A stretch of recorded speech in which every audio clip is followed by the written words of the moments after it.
everybody knows e-commerce is huge. You know, this is the latest data that just came out last week from Forrester Research. E-commerce is expected to grow at 10% consecutively, cumulative annual growth rate for the next 5 years, from 226 billion to 327. Very few categories can claim that kind of growth, so it's really big.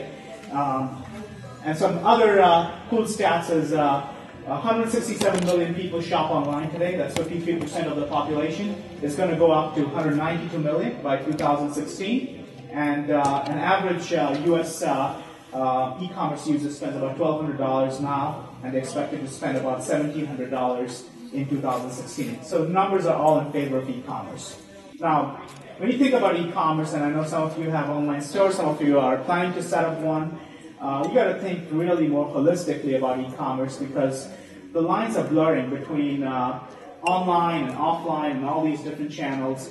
And when you think about multi-channel e-commerce, so if you have a brick-and-mortar store and you're not taking advantage of the brick-and-mortar component of the online piece, you're losing on the table. You don't want to become what they call a digital showroom for Amazon, because into $50–60 million in annual online sales. These could be small merchants, it could be larger divisions of large enterprise like Sears and so on.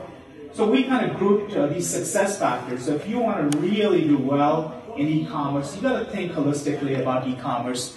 And we put together these 20 different areas of excellence. Not everything applies to all, but I think something to think about, from e-commerce platform, which is your customer-facing website, marketing, which is a huge component of the e-commerce business, CRM, which is getting a 360 view of the customer, and then on the back office, it's no longer sufficient just to sell the product, because you're selling at such slim margins that you've got to operate really efficiently. Otherwise, you're going to lose money on the back end in terms of margins. If you want to succeed at all those different 20 success factors that I showed you earlier, how do you make it all happen?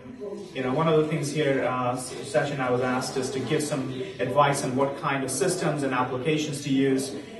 These are not my recommendations, by the way. Simply, if you're a small and mid-sized retailer or somebody interested, in order to make all that happen, what are your choices? So you'll set up an online store. You know, you can use anywhere from a low-end Yahoo store all the way to something very sophisticated like a Demandware. Then you need to plug it in with a order management system, which is another application. Then you need a system to print your shipping labels and all that kind of stuff, which can be something that you might get from UPS, but if you want to do multi-carrier, then you need a tool like that. And CRM is kind of in the middle. Some people don't have a dedicated CRM. And then your accounting data is in an application like a QuickBooks or Microsoft Great Plains or so on. Just getting a plain vanilla e-commerce storefront is not really sufficient, because no matter how small or big you are, you're competing with the likes of Amazon. If you sell what Amazon sells, you're competing with them. Unfortunately, that's the truth. So the consumer is not forgiving. They're not going to let you go because you're a small merchant and they want to do business with you. They expect pretty much the same level of sophistication. So if you want to provide that experience that our keynote speaker was talking about, the customer experience, we need to think about these specialized technologies that you need to deploy on your online store, which is site search, an advanced site search, which has things like auto-correction of spelling. It will figure out what you mean, and it will give you parameters to search on. Transactional email. Now, because we all get so many marketing emails, I don't open most of them. I delete, boom, boom, boom. Or if I don't unsubscribe from them. But the emails that do get open are the transactional emails, are the emails that are order confirmation email. As soon as you place an order, you're looking for those emails. Hey, did my order actually make it? And the email is a confirmation of that, and you're waiting for that. There's an opportunity to do some upsell and cross-sell from there. There's an opportunity to build your brand in those emails. And other emails are things like shipping notification. You're waiting. When is my order coming? Did it ship? Did it not? So those are great opportunities that I urge you to think about, that you can generate some additional clicks from those emails, and then marketplaces. If you're not selling through online marketplaces, you should think about that, Amazon and eBay, because that's becoming a destination. Customers are not often going to your site. They're going to a marketplace like Amazon, and they're beginning their search there. So you could actually get some orders through Amazon in addition to your own website. And ratings and reviews, I mean, I think everybody here, when you're looking for a new product, you want to know what other people think of it. You want to know how much rating and reviews it's got, and that's the consumer-generated content. It also has SEO benefit. If you had a system that would automatically send out these product review emails to customers, say 10 days after the product ships, automate it. That's great because it's on autopilot. Email goes out, customer gets it, they're happy, they go and they want to share that experience. I mean, customers are unbelievably sharing. We would imagine that people don't want to post. No, actually, people want to post about their reviews, their experiences. So our clients are getting a ton of user-generated content that's keeping them up on the SEO front, and that's one way to compete with the larger players in the market as well. And personalization. Now that's a step beyond. When you're ready, there are tools now that will enable you to look at consumers' click stream, they call it, like every action that they take on their website. There are web analytics systems that will record that and that will spit out, if I saw this product, who else bought this product along with this? Or which item did I look at last? And I came 3 times and I looked at this item in all 3 of my visits over the last week. Now that's a clear signal that you're interested in that product. Let us bump that product up to the home page or the category featured page so that you get you're immediately reminded of that product when you come back to the website. So I'm going to just share a couple of strategies, and then I'm going to get into some real tactics or examples so you can take a look at some of the things that we're talking about. Nothing is brand new. I think you all already know most of the stuff, but it's just sometimes good to be reminded of the things that matter and just reiterating some of the big trends that are going on. If you're a small to mid-sized retailer, you cannot afford to go broad. You can do what Amazon does. That strategy is not applicable to small to mid-size. You gotta laser focus. I mean, if you sell pet medication, you're going to rank higher because if that's all you sell, that's your brand. If you start selling pet toys and pet clothing and pet, carts and so on, it's really hard because there are category leaders in that space that have far bigger marketing budgets than you do. So it's really, I think, micro-targeting and laser-sharp focus is extremely critical for success online because there are no physical barriers to entry. There's nothing like you have to buy a physical store and spend $10,000 on a lease over a 10-year commitment. So it's really critical that I would highly recommend that, sometimes less is more, and if your clients are selling a lot of stuff, you might want to really drill down and micro-target. Multi-channel. This chart, if you look at 2000, you see that 75% of the business used to originate directly from your website in 2000. And if you move over to 2010, you'll see that has dropped from 75% to just 9%. Meaning customers in 2000 used to go directly to your website, type in your URL, and buy the products. Now, only 1 out of 10. Where is the shift happening? 27% of the people go to a online marketplace like Amazon or eBay. 44% go to Google or search. That's where they begin their shopping experience. And 13% go to comparison shopping sites like shopping.com, Shopzilla, and things like that. And the green and the blue at the top are the mobile and social, which are growing really fast. So I think you really need to think about in terms of adopting a multi-channel strategy.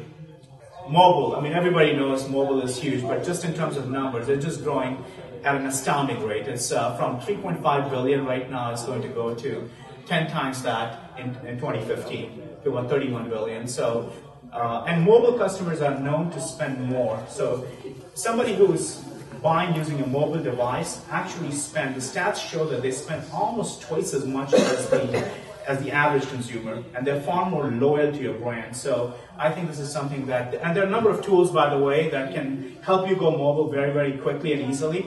A couple of names I like to throw out is a company called Unbound Commerce.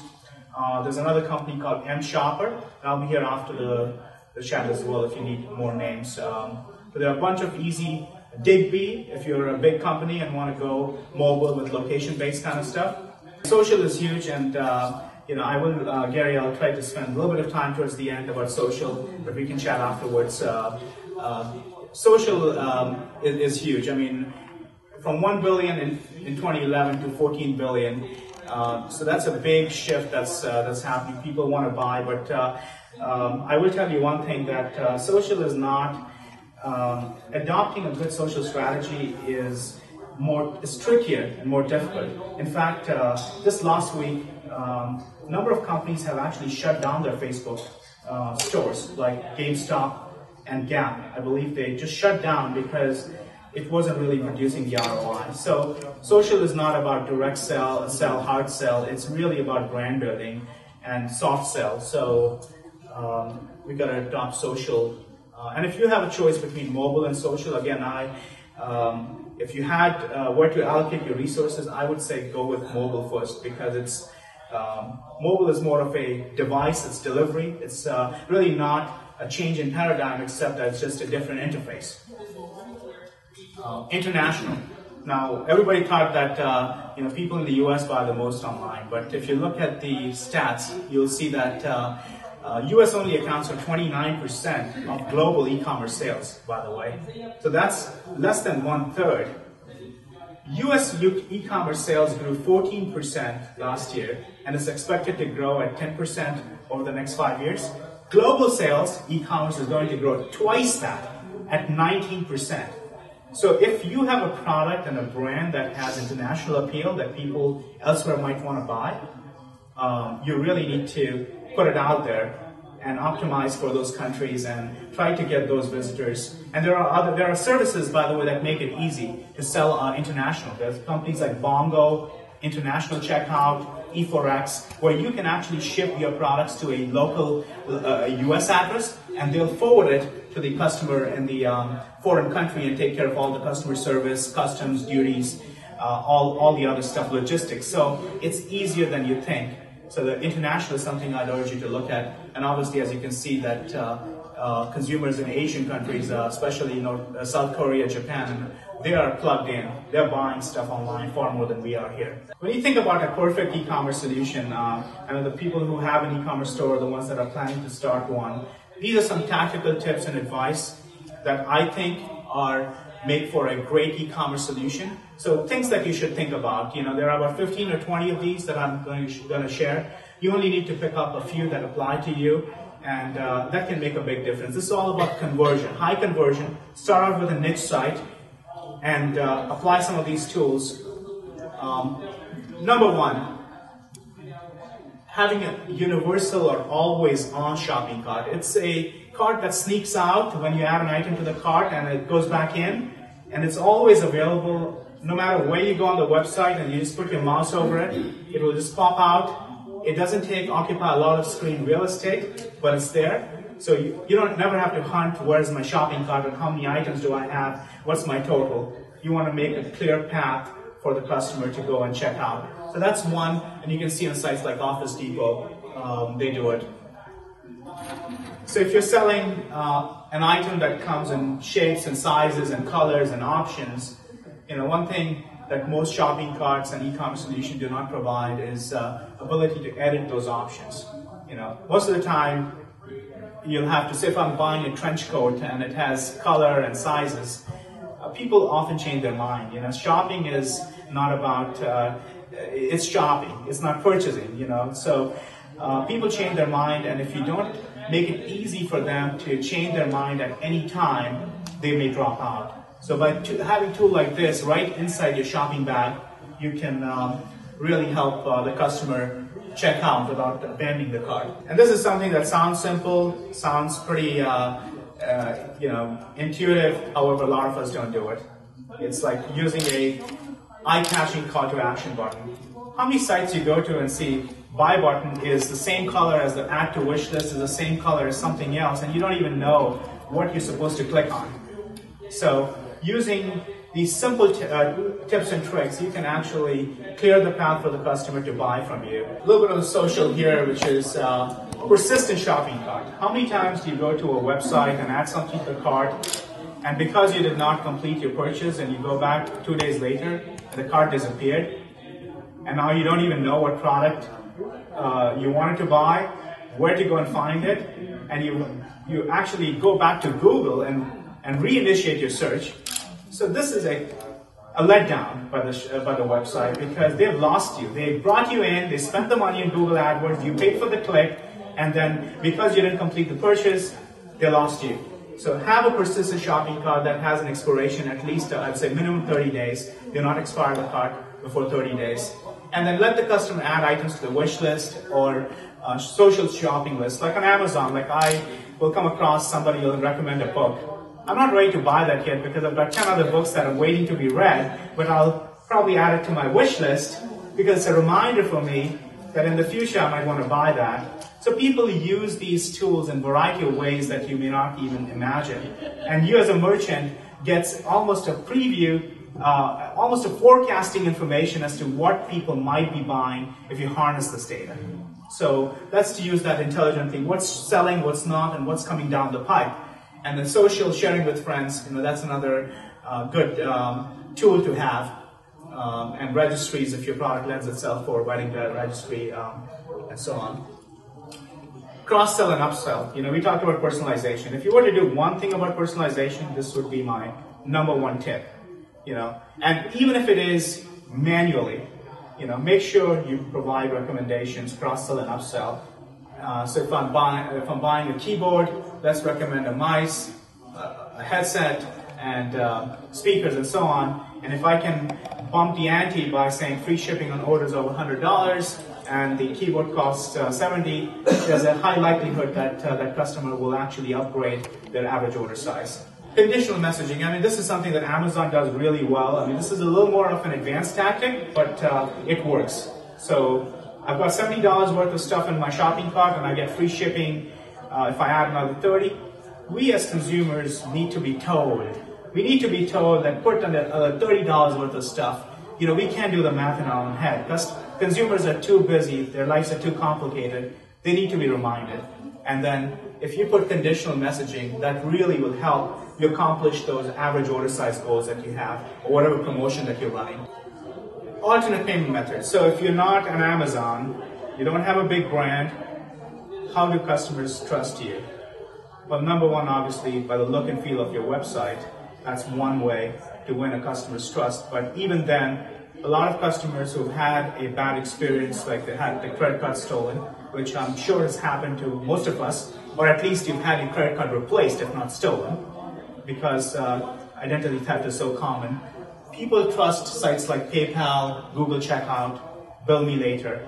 So if I'm buying on a site and a merchant that I do not fully know or trust, I will most likely like to check out using a PayPal option as opposed to your native checkout. And especially if it's an international website. So this is a great idea. You can implement that very easily, very quickly, and it can easily give you at least double-digit lift in your conversion. Cross-channel, multi-channel integration, very important. So if you have a brick and mortar store and you're not leveraging that along with your online channel, you're at a serious disadvantage. In fact, you're worse off than somebody who did not have a brick and mortar store. And you're stocking all this merchandise and paying for all that showroom space. You got to implement that cross-channel, and cross-channel customers spend a lot more. So an example is JCPenney. For example, they have gift cards or the JCPenney card. You should be allowed to use that online as well as in the store, if you can. And the bottom example is from Amazon, Walmart.com, which is their site-to-store program. So if you can actually have the product shipped free to any of the Walmart stores and pick it up from a local Walmart, and that's completely free to you. And they've integrated that really well. So a lot of multiplier effect by taking advantage of channel integration. Something, again, very simple. A lot of us don't do. A lot of merchants don't do that. First thing that people want to know when they're on the product page, do you have it in stock and when will it ship? By just adding these two pieces of information, you'll improve your conversion. It could be as simple as in stock and ships within 2 days or ships the same day or whatever, just to reassure the customer it makes a difference. Because even if you were 5% higher than somebody else, the chances are that the customer might buy from you because they don't have the time or patience to wait on a call center line to confirm that information by calling the other retailer if you had this prominently displayed. Now, once you're in the shopping cart, how do I move this customer all the way through checkout?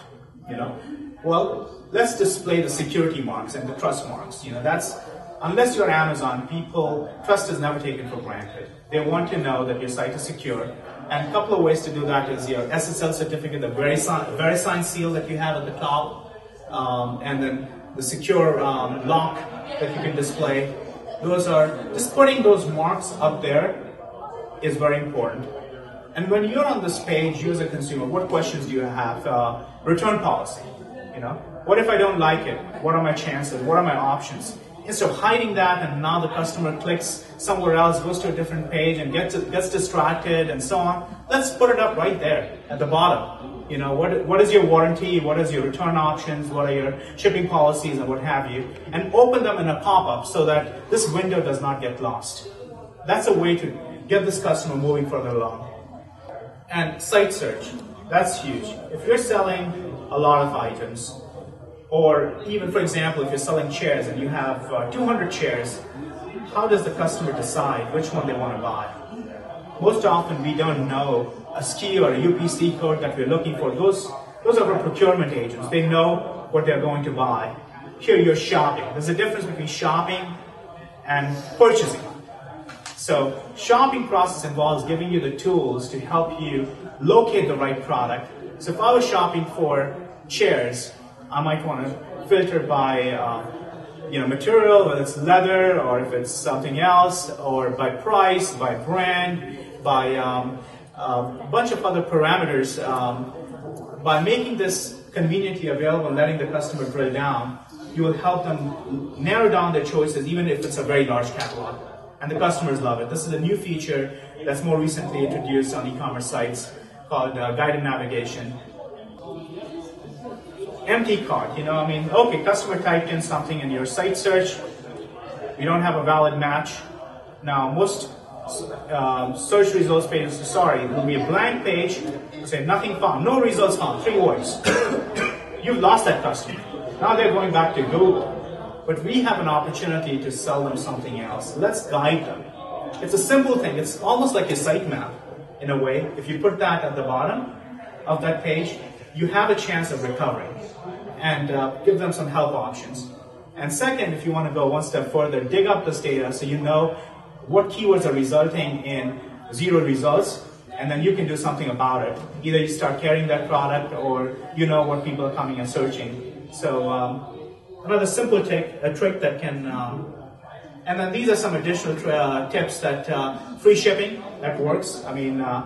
Almost, I think, 70% of the retailers during the holiday season offered free shipping. But you need to do it wisely. Provide immediate visual feedback on promotional discounts. If I give you a discount for 15% and you apply it on your shopping cart, but I can't see the discounted amount, so it gets lost and I got distracted, I actually forget about the discount you offered, and if I come back in the future visit, you've actually lost that credibility and lost that credit that you had established earlier, because you're not giving me that visual feedback that the price is crossed out, instead of $100 is $85. Shopping cart abandonment recovery email. I don't know if you've ever received, if you went to a website, put something in the cart, left, and 2 hours later they send you an email, hey, here's a 10% off coupon to go and complete your purchase today. That's a new technology. They call it, it's a form of transactional email. You can implement that very easily now. It's a retargeting technique that first step you might want to simply say, hey, was there a problem? Can we help you? Number 2, maybe 2 days later, you can send them an email. Here's a 5% off coupon if you complete your purchase today. That's another way of bringing their customer back. And then finally, there is no ultimate truth in e-commerce that applies to all sites. These are just tips and tricks. I hope some of these apply to you. You got to test. And there are a number of testing tools out there. And finally, just a little something about what we do, so that how am I qualified to speak on some of this stuff so I run a company called GoECart. We provide an e-commerce, it's an end-to-end e-commerce application suite that allows you to do both your website storefront, and it's connected in with the order management system. It's a complete suite that allows you to manage your website and your back office, all from a single cloud-based web application. Thank you.